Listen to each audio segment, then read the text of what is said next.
It is official. According to head coach Kyle Shanahan, Deebo Samuel is off the injury report, and he is going to play against the Detroit Lions in the NFC Championship game. This is the San Francisco 49ers Report by Chat Sports. I'm Chase Sr. Hope all of the faithful getting set to have a fantastic weekend. Coming up on today's show, we're going to talk about Deebo Samuel and his impact for this game and on this Niners offense, but also some significant Detroit Lions injury news as well going into Sunday. First, the 49ers Report will be live for a Niners-Lions watch party on Sunday to see who punches their ticket to Super Bowl 58. I'm already going to Las Vegas to cover the Super Bowl, and if the Niners are there, our coverage will be fantastic. You don't want to miss it, so that's why you hit that sub button. And I think our coverage this week has been killer. Multiple shows every single day, couple of live shows sprinkled in there as well. So if you'd enjoyed our coverage, I want you to show me and hit that thumbs up icon, like the video. And for those of you who joined the show a little bit earlier when I hopped on with Larry Krueger on the Krug Show, as I've been doing that every single Friday, thank you to the real ones for supporting me over there, as Krug has done a fantastic job building up his YouTube channel as one of the best in covering the Niners, both on YouTube as well as on the radio in San Francisco. So Kyle Shanahan, after the Niners just got off the practice field a couple of minutes ago, confirming that Deebo Samuel off the injury report with that shoulder injury that he suffered in Saturday's divisional game against the Green Bay Packers, and he is going to play. There's only one player on the injury report for the Niners. That's linebacker Oren Burks, special teams ace and backup linebacker, who is questionable with a shoulder injury that he suffered during Thursday's practice. And I thought that it was trending in this direction for Deebo to play. He was limited on Thursday, limited on Friday. Even on Wednesday, he was on the side field doing some running drills from goal line to goal line, carrying the football, and didn't look to be limited there. And while the media was at practice today, things continued to trend in a good direction. He caught a couple of footballs over his head. He looked fine. That's important because Ian Rappaport, NFL Network, said yesterday that Deebo's still in a lot of pain, struggling to pull his arms up over his shoulder because he was hurting. But you think about this injury timeline, right? And on Saturday, after he hurt that shoulder against the Packers early in the first quarter, he was in pain, but he was able to start the rehab process right after the game. And then early in the week, he was 50-50. On Wednesday, doing some running, carrying the football. Yesterday, that was really when things started to develop and pick up steam, where I was pretty confident in the people that I talked to and what I had seen, that I went on Twitter and Instagram and I said, it's a lock that Deebo Samuel is playing. He's running routes. He's catching footballs, and then you look at his body language, and body language says so much about an individual, whether it's an athlete, whether it's a coworker, a significant other, or a stranger. You see somebody noticeably slumped over, shoulders down, head down, all pissed off, you know that something is going on. But with Deebo, you didn't see that. He was running around with glee, happiness. He was dancing at yesterday's practice, messing around with his teammates, waving his arms around. I saw that, and I'm like, you know what? I think Deebo Samuel is going to play. Plus, you factor in the significance of this football game. What's at stake? What's on the line? A berth in the Super Bowl. Deebo's been to one already as a rookie. He saw Kansas City Chiefs-colored confetti coming down from the sky. That hurts. In 2021, after the NFC Championship game loss against the Rams, you saw how distraught Deebo Samuel was.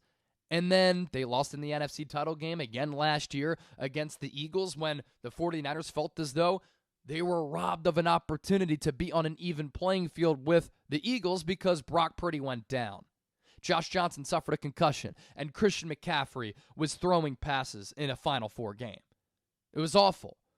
And when you deal with those experiences, and if you're hurting a little bit, but there's a sliver of hope that you can play, Deebo Samuel wasn't going to miss this game. And obviously this is huge for San Francisco. It's huge for this offense. Since getting drafted in 2019, we've talked about this all week. The Niners are 53-23 with him, 8-9 without him. But contrary to popular belief and all of the national talking heads out there who are casuals and don't actually watch tape but spew ridiculous opinions about Brock Purdy, we had Stephen A. Smith, we had Colin Cowherd saying, if Deebo doesn't play against the Lions, the Niners are not winning this game. But Brock Purdy without Deebo, still number one in yards per attempt at 10.5, number one in success rate at 52%, tied for first in EPA per attempt, is number one, in touchdown percentage, and number one in first down percentage. So Deebo's going to play. We'll see about Oren Burks. He's obviously critical to the special teams unit for San Francisco. Getting back George Odom last week was obviously good, and he continues to have the wheels in motion coming off that biceps tear. Now to some Detroit Lions injury news. Significant developments on this front as well. All-Pro center Frank Ragnow was a full participant at practice today. He is off the injury report, and of note for the Niners, for Detroit, the final official practice of the game week. Now, even though Ragnow's going to play, he got rolled up on last week against the Buccaneers. He suffered an ankle and knee sprain on the same play. He's also dealing with a toe injury and a knee injury, so he's really banged up. Lions tight end Sam Laporta off the injury report despite his knee injury that he suffered in Week 18. He's good to go. We knew that, but that's official. However, Lions ruling out a couple of important players here. Jonah Jackson had an indication of that. Knee injury, left guard, he's out. And then backup wide receiver Khalif Raymond, also with a knee injury, is going to miss Sunday's game too. Specifically at left guard, Lions backup left guard, Coyote Awasika, against the Buccaneers, allowed a team-high 7 pressures on 28 pass blocking snaps. It's 25% of the time. That was after Jonah Jackson left the game in the second quarter. Jonah Jackson, against that good Buccaneers defensive line, gave up 0 pressures on 18 pass blocking snaps. Vita Vea, against Awasika, generated 4 pressures in 5 matchups. This is a huge game for Javon Hargrave and Eric Armstead. You get an interior pass rush on Jared Goff. We talked about the numbers yesterday, all week. If the pocket is muddied up, if his vision is a little bit cloudy, he can't move off of his spot. He is not a mobile quarterback at all. In 11 games inside this year, he was sacked 15 times. In 6 games outside, he was sacked 15 times. When he operates from a clean pocket, his passer rating, number 2 in the NFL. When he has to operate under pressure, he's one of the worst quarterbacks in the NFL. This is a Niners team that's paying a lot of money to their players up front. Now is when you earn your money. They get a pass rush on Jared Goff. It throws off the entire timing, all of the ideas and the creativity of this Lions offense. That solely can be the difference in the game on Sunday. And Nick Bosa, you're going up against Penei Sewell, who in nearly 700 pass blocking snaps this year did extraordinarily well, giving up just 1 sack. This is where Nick Bosa has to live up to that contract and play a little bit better.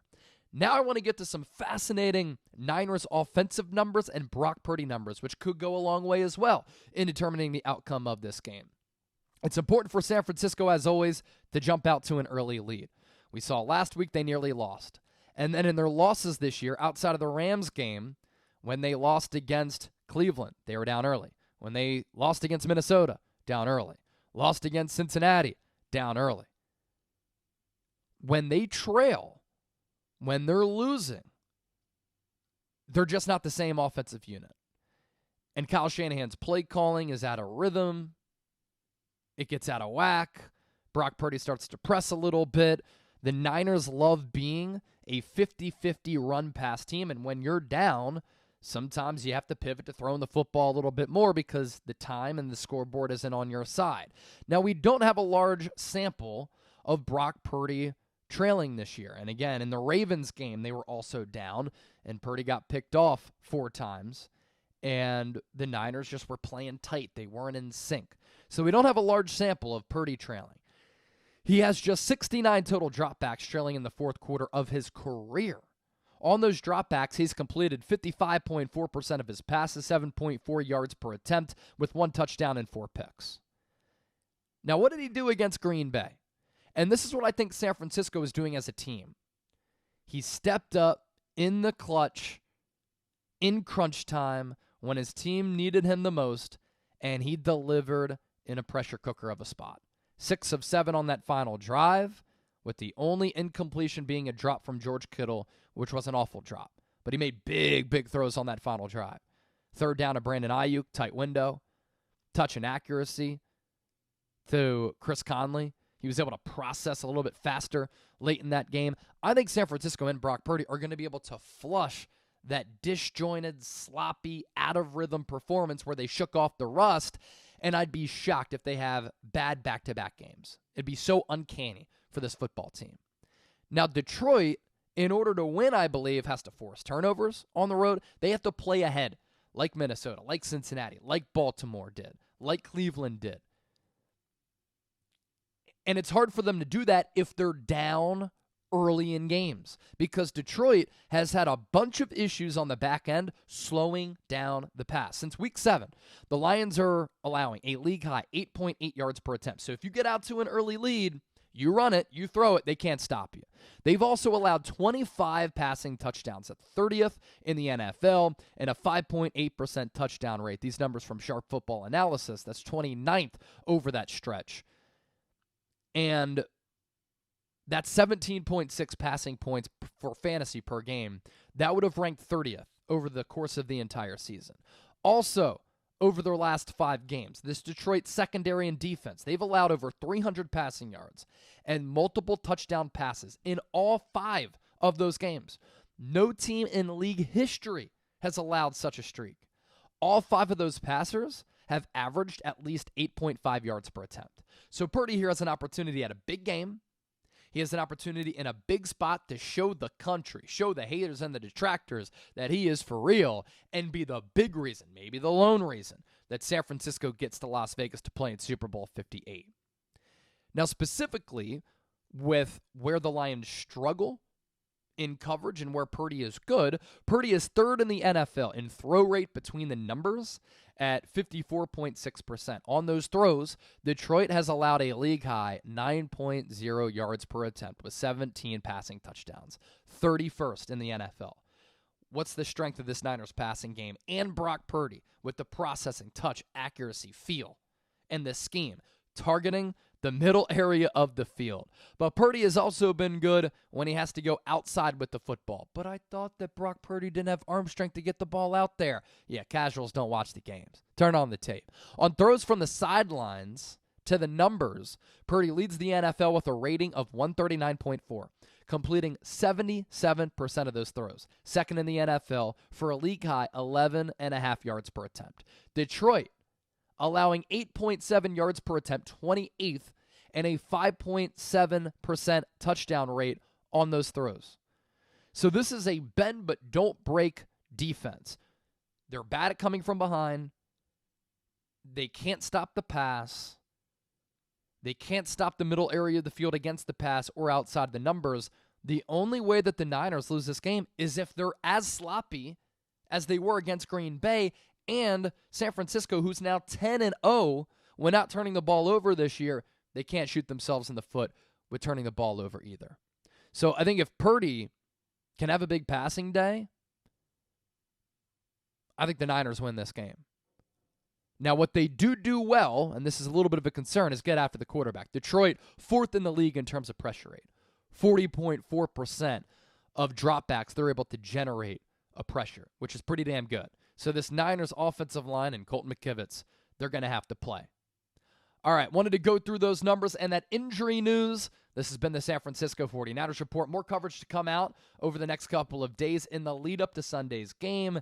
And then on Sunday, 2-hour pregame show for our watch party. Hope to see you there. Hit that bell icon because whenever we push out a show, whenever we go live, you'll be notified.